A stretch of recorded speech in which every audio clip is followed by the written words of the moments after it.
Olá, este é o Conexão. Estudo de caso, análise de artigos, sala de aula invertida, discussão de teorias, solucionar problemas em grupo, todas estas atividades fazem parte do conceito de metodologias ativas, utilizado por algumas escolas e universidades. Você conhece esse sistema? Já participou de uma aula utilizando esse tipo de assunto, esse tipo de sistema? Esta é a nossa pauta de hoje. Nós vamos conversar com o Thiago Chaer, que é formado em marketing, especialista em inovação pela FIAP, com o Thiago Almeida, que é professor universitário e diretor de inovação pedagógica da Celso Lisboa, e com o Rafael Bittencourt, que é professor da ONG Solar Meninos de Luz, que utiliza as metodologias ativas em suas aulas há cerca de 4 anos, né, Rafael? Muito obrigada, viu, pela participação de vocês aqui com a gente. Eu tô aqui para perguntar mesmo para vocês, porque é muito interessante esse assunto. Vamos tentar dar uma explicada, assim, rapidamente, resumidamente, professor Thiago, Thiago 1, Thiago 2, porque eles têm o mesmo nome ainda para me ajudar aqui.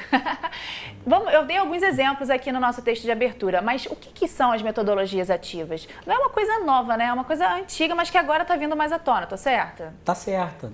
Já existe algumas décadas já que a discussão sobre metodologias ativas ela vem à tona. Na verdade, a gente está falando de um novo paradigma educacional que está dentro do que se chama de aprendizagem ativa. É a ideia da aprendizagem centrada no estudante. A aprendizagem ativa surgiu a partir de uma série de pesquisas no campo educacional e da pedagogia que identificaram que uma pessoa ela aprende melhor quando ela interage com outras, interage com seu objeto de aprendizagem, quando ela usa a linguagem. Então, a partir daí surgiu um novo paradigma educacional. Você tem o paradigma tradicional, que é o paradigma da aprendizagem centrada no professor. É o que se chama do modelo instrucional, onde a aprendizagem é um processo que, em tese, acontece com o aluno prestando atenção.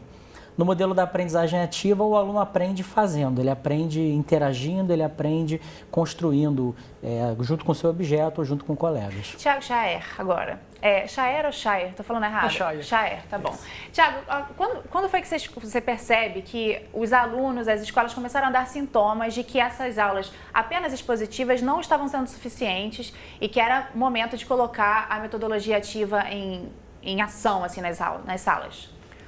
A gente, enquanto agente de incentivo e de fomento ao empreendedorismo educacional, a gente percebe que essas mudanças aconteceram há mais ou menos uns 5 anos atrás. Partiu da demanda da demanda do mercado. O mercado percebe que existe uma necessidade de mudança, né, da formação desses jovens. Os pais também demandam uma formação diferente para os seus filhos, né? Eles querem ver uma aprendizagem diferente, eles querem ver os filhos participando de atividades diferente daquela aula expositiva que o Thiago Almeida comentou agora há pouco. Né? Essa aula expositiva ela já entrou num modelo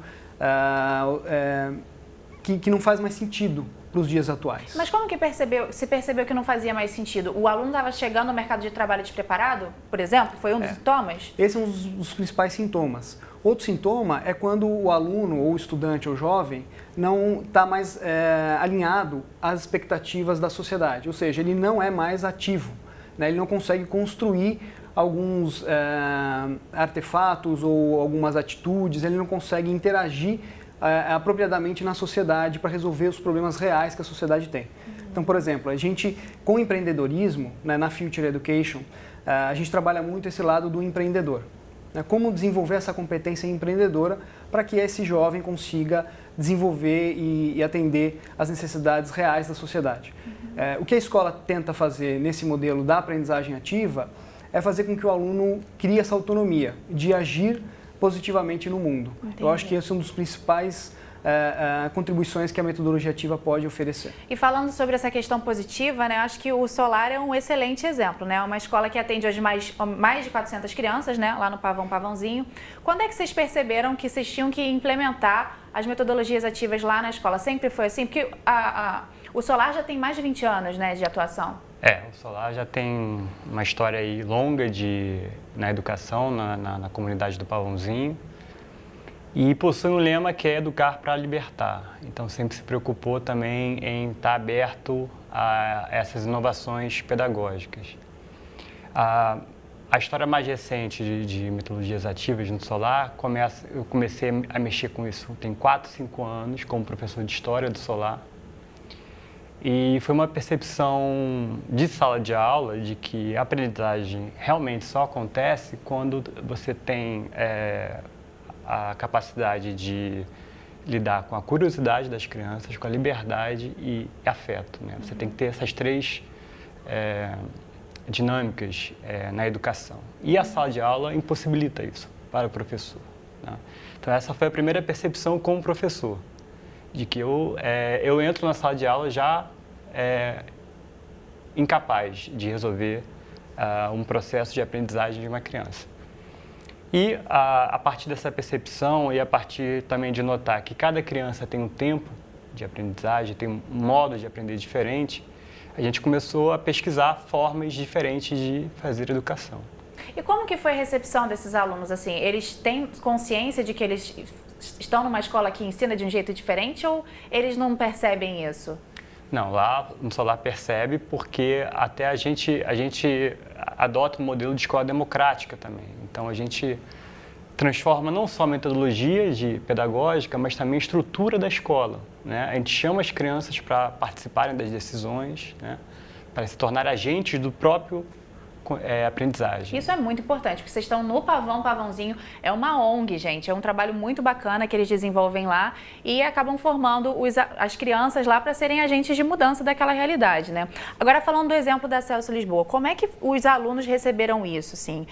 Quem já estava lá passou por uma mudança quando vocês resolveram implementar as metodologias ativas? Não, a gente passou praticamente um ano realizando um trabalho de pesquisa junto com estudantes e professores do modelo tradicional. E a gente chegou à conclusão de que, para quem ingressou na universidade no modelo tradicional, migrar o modelo pedagógico durante o processo era algo muito traumático e gerava muito desconforto e insatisfação. É isso que eu fiquei imaginando, né? Porque ele entra de um jeito, de repente muda, tem que estar muito aberto à mudança para conseguir levar de uma boa, né? Exato, e ele precisa querer fazer parte disso. Então, o que a gente fez foi criar uma mudança de modelo pedagógico para todos os novos estudantes. Então, o estudante, antes dele entrar, ele sabe que ele está entrando numa instituição que tem um modelo pedagógico diferente. Então, ele visita a sala de aula, ele tem acesso ao material, ele recebe prospectos que explicam para ele que ele não tem mais disciplina, que ele não vai fazer prova, que ele vai aprender de forma interdisciplinar, que ele tem 2 ou mais professores em sala de aula ao mesmo tempo e que ele aprende através de projetos. Eu vi no Facebook de vocês umas fotos assim de umas atividades. Esse aluno ele já entra lá sabendo que ele vai aprender dessa forma diferente, mas como é que funciona, por exemplo? Aí eu tô falando como uma aluna que foi bem da escola tradicional, assim. Como é que funciona a avaliação desse aluno, né? Assim, não tem prova, né? Como é que você sabe que esse aluno entendeu, compreendeu, absorveu? A prova é uma avaliação muito limitada, né? Ela é uma avaliação pontual. A gente trabalha com o modelo de avaliação formativa. Esse aluno ele é avaliado o tempo todo. Todas as interações que um professor tem com o estudante podem gerar insumos de avaliação. Então, o que acontece é que no início eles têm um estranhamento, é natural. Mas normalmente com 3, 4 semanas de aula, eles começam a compreender a lógica e a dinâmica do modelo. E isso faz com que eles percebam a potencialidade. É um número muito reduzido daqueles que não se adaptam, muito reduzido mesmo. Normalmente a evasão se dá por outros fatores, ou ele vai ter que se mudar, mudou o emprego, aconteceu um problema familiar e ele não vai ter condição de continuar estudando. Mas os estudantes compram de forma muito rápida a proposta. O relato que eu tenho é que eles se sentem sendo avaliados de forma muito mais justa. Eu sou professor também desse modelo e sou professor do primeiro período. Então, eu estou em contato justamente com esses estudantes que estão vivendo essa transição.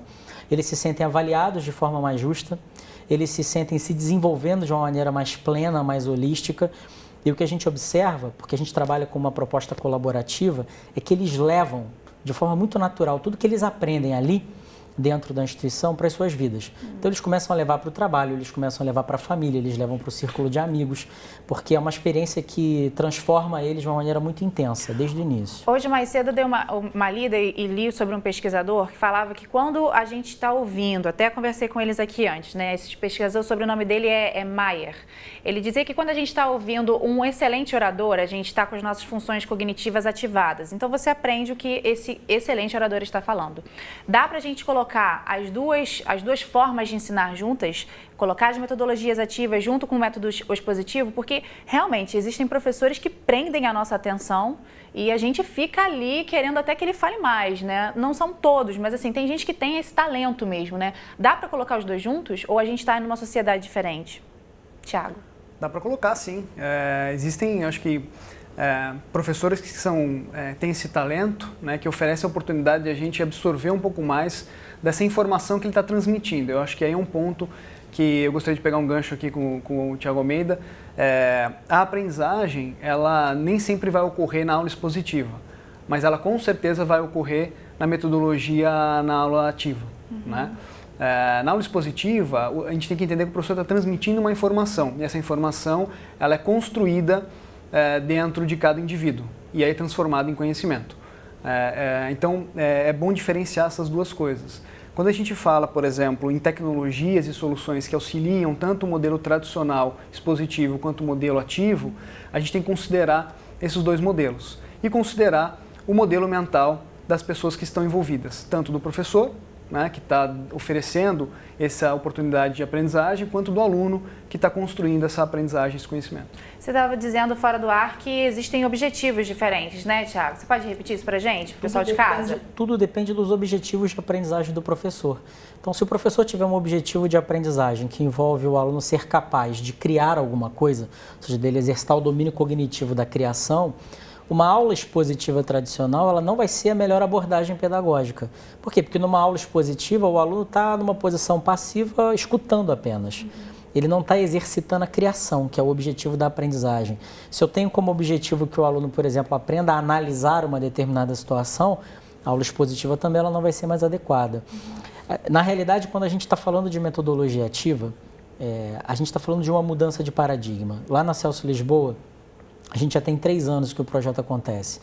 O que a gente começou a perceber é que para que a aprendizagem ativa acontecesse de uma forma plena, a gente precisava que ela fosse além de uma metodologia, ou seja, além do plano de aula do professor. Ela precisava ser uma lógica que permeasse toda a experiência de aprendizagem do estudante. Então, quando a gente acabou com as disciplinas, a gente estava com esse objetivo. A gente falou assim, bom, eu preciso que a experiência dele seja interdisciplinar. Então, eu preciso acabar com disciplina, tem que ser tudo uma experiência só. Quando a gente acabou com as aulas e criou uma experiência contínua, ele chega lá às 8 da manhã e vai até meio-dia, ele não tem de 8 a 9h30 aula de matemática, de 9h30 às 11 aula de marketing. Não, é tudo uma experiência só, ele está fazendo um projeto que ele dosa o tempo, ele decide que energias vão ser gastas em cada etapa. Parece que ele participa muito mais ativamente, né? Sim. Rafael, como é que foi essa transição para vocês lá? Porque você tinha o modelo tradicional e aí você colocou e implementou. Para um educador que está assistindo aqui nesse momento e ficou curioso e quer implementar, como que foi para vocês essa experiência? A questão da aula dispositiva, que tem a ver com essa sua pergunta, no Solar a aula dispositiva não é um problema. Assim, o problema não é o foco na aula dispositiva, é a falta de autonomia e liberdade para a criança ser o protagonista do próprio aprendizado. E a aula dispositiva, se tiver um sentido, ela funciona. Então, dentro da metodologia de projetos, pode ocorrer, naturalmente, uma aula expositiva, dentro de um projeto da criança, dentro de uma dinâmica que a criança está desenvolvendo um projeto. No Solar, a gente adotou uma estratégia que cada escola tem seu caminho nesse sentido, não existe um modelo parâmetro para seguir. No Solar, a gente definiu que a gente ia criar um bimestre de projeto e um bimestre tradicional, e intercalando isso até que a estrutura da escola se tornasse, a gente descobrisse até os próprios caminhos da escola, né, qual seria a redefinição geográfica da escola, porque aí você tem que mudar toda a estrutura. A infraestrutura mesmo, do edifício mesmo, né, do prédio onde funciona a escola. Mas a maior dificuldade nesse caminho, para mim, é a transformação pessoal do professor. Né? Eu acho que as crianças vão, naturalmente, que aí eu já acho que é um processo natural da criança mesmo, ser protagonista do próprio aprendizado. Então, ela redescobre isso fácil. O problema também da geografia, da estrutura, se resolve. Né? Tem escolas que vão ter mais possibilidades, tem outras escolas menos, e as coisas se resolvem. A principal dificuldade é o professor abrir mão do controle do processo, né? Não preparar a aula e estar preparado para o que aparece. É uma educação mais viva, né? É uma criança que chega e fala, hoje eu quero fazer um projeto, eu quero plantar morango.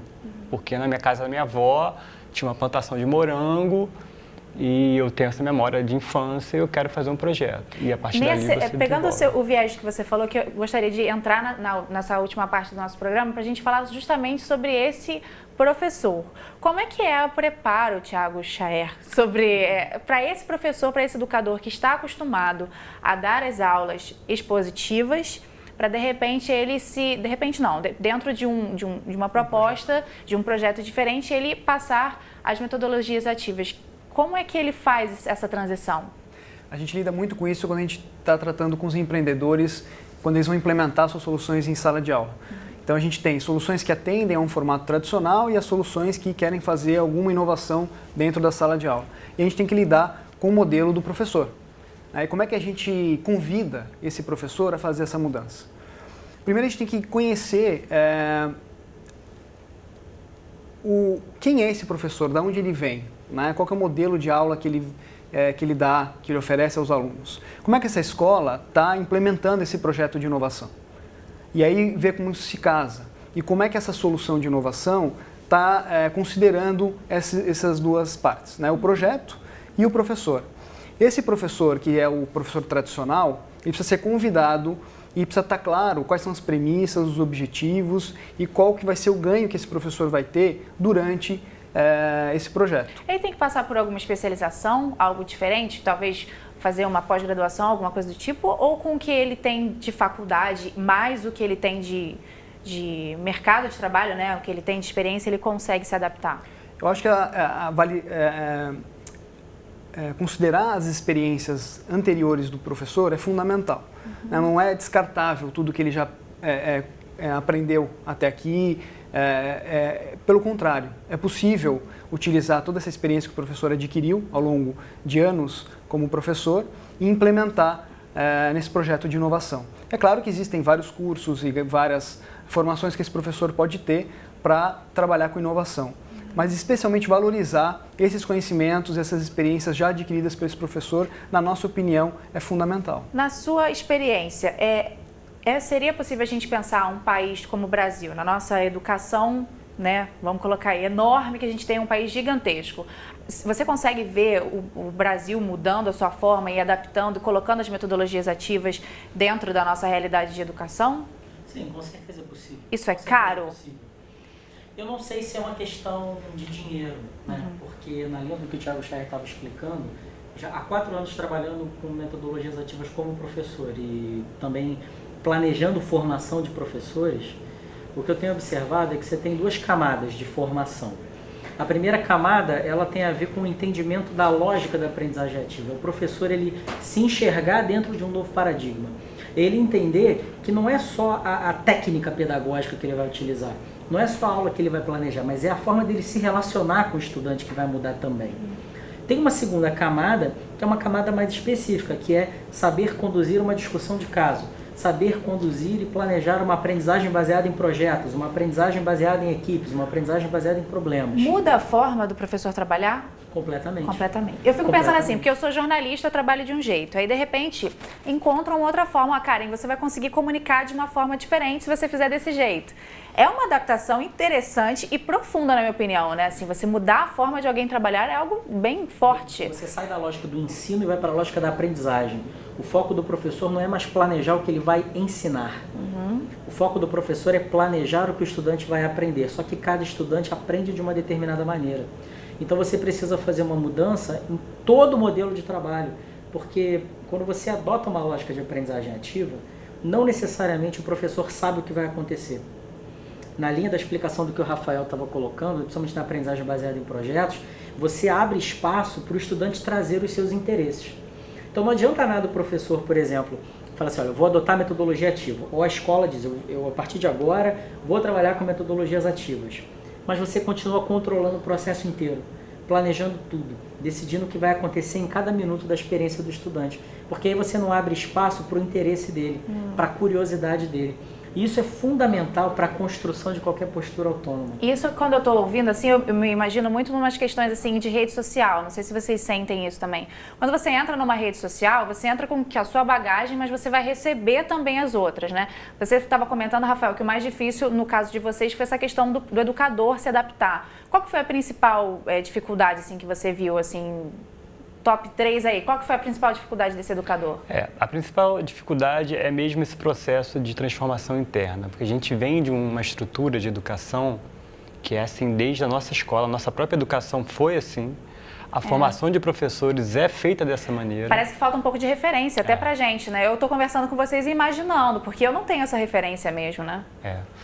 E até uma visão cultural sobre a criança, como um ser incapaz. A gente subestima muito as crianças, né?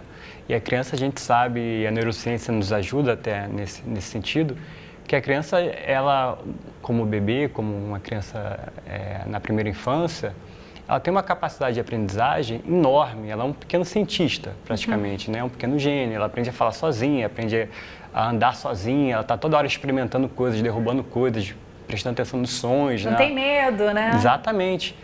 E é muito importante isso, não ter medo, né? Porque a gente tem que criar um ambiente seguro para a criança poder errar, né? E o erro, a gente no nosso sistema penaliza, né?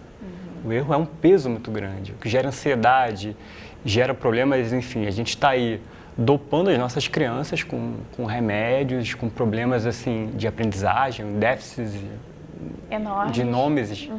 enormes, e a gente não presta atenção no sistema, né? A gente culpa a criança e culpa o professor, mas não olha o sistema. Eu quero bem mostrar o site do Solar para quem estiver interessado em ajudar. É uma ONG, então se você quiser ajudar a ONG, basta entrar lá no meninosdeluz.org.br e lá você encontra informações de como ajudar, né, Rafael? Sim, lá sim. Vocês estão precisando de ajuda, com certeza, Com sempre, certeza, né? sempre. Para finalizar nossa conversa, que já está bem no finalzinho, eu queria que a gente desse um panorama, Thiago Chaer, de como que o mundo está caminhando em relação à educação. Outros países, o que eles estão pensando? As metodologias ativas também são essa tendência, também estão sendo implementadas lá fora? A gente tem acompanhado muito o conceito de microescola americana. É um conceito que oferece, ela já parte da autonomia do aluno, então são escolas pequenas, com 30, 50 alunos, que adotam como princípio a metodologia ativa. E para isso a aprendizagem centrada no aluno, e a autonomia também do professor em construir todo esse projeto de aprendizagem com o aluno. A gente vem acompanhando esses projetos que já acontecem nos Estados Unidos há mais ou menos de 5 a 8 anos que eles vêm se desenvolvendo lá fora, e a gente vai trazer para o Brasil esse modelo para implementar e ver que tipo de sucesso a gente obtém com esse modelo aqui no Brasil. Então a gente acredita que escolas pequenas, em que o princípio é a metodologia ativa, ou seja, o modelo pedagógico é construído com base na metodologia ativa, é o futuro das escolas, especialmente aqui no Brasil. Tiago Almeida, a expectativa de vocês lá na faculdade de formar profissionais mais preparados para o mercado, mais empreendedores, por exemplo? Rapidamente, só a expectativa de vocês. Como lá na Celso Lisboa a gente fez uma transição para um modelo baseado em competência, a gente casou metodologia ativa com aprendizagem baseada em competência. E a gente adota um modelo pedagógico colaborativo. Então, não importa se o estudante é de enfermagem, psicologia, pedagogia ou administração. Todos eles aprendem através de projetos, de preferência projetos reais e de forma colaborativa. Então, enquanto o estudante está aprendendo o funcionamento do corpo humano, ele está aprendendo também a confrontar a opinião do colega, a aceitar, a se impor, a ter que abrir mão, a colaborar, a trocar. Então, você está desenvolvendo um profissional que vai ser mais preparado para o mercado de trabalho. Porque, fundamentalmente, o que a gente quer? Que o estudante aprenda a aprender. Se ele aprender a aprender, se ele tiver consciência do seu processo de aprendizagem, ele vai ser um profissional muito melhor ao longo da sua vida. Muito legal, gente. Olha, agradeço muito pela participação de vocês. Acho que é isso que a gente precisa no país, né? Essa questão de saírem pessoas, crianças que mudem as suas realidades, mudem a sua geografia até, se for possível, né? De alguma forma. E foi muito legal aprender com vocês aqui hoje. Muito obrigada e voltem sempre, viu? Obrigado. A você de casa, muito obrigada pela sua audiência, sua participação e sua atenção. Se você quiser rever esta conversa ou outras, é só acessar o futuraplay.org. Até a próxima!